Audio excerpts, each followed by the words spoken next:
ఏడ్చినా నవ్వినా కన్నీళ్ళు వస్తాయి అంటారు. అలా కళ్ళ నుండి జారిన నీళ్ళు బుగ్గపైకి వస్తే నాలుకెలా ఎక్కరిచ్చిందంట. కన్నీళ్ళు చాలా ఉప్పు ఉంటాయి తెలుసా నీకు అని. కళ్ళు ఎందుకు అని అడిగితే మనసు సముద్రం అంత పెద్దది, సముద్రం అంత లోతైనది, అందుకే కన్నీళ్ళు ఉప్పగా వస్తాయి అని. దాని కళ్ళు అన్నదంట ఏది జరిగినా ఏం జరిగినా అంతా నీ వల్లే అని.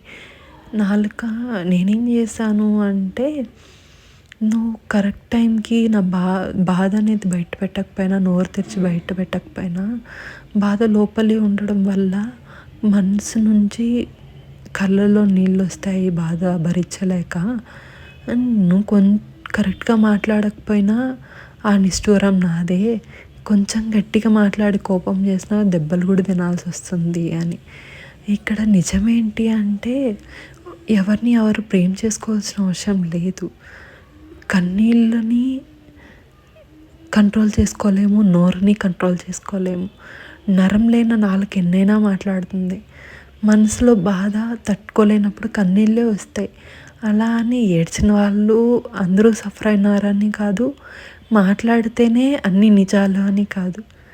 ఇక్కడ ఫ్యాక్ట్ ఏంటి అంటే, పాస్ట్ని వదిలేయడం బెటర్ అని నేను చెప్తాను.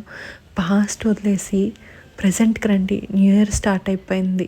న్యూ ఇయర్ నుంచి ఇంకా నుంచన్నా కొత్తగా మీ లైఫ్ స్టైల్ చేంజ్ చేసుకొని ఇక్కడే వదిలేసి పాతవన్నీ ఇక్కడే వదిలేసి న్యూ ఇయర్కి ఎంట్రీ అవ్వండి. అందరికీ advance happy new year. Thanks for watching.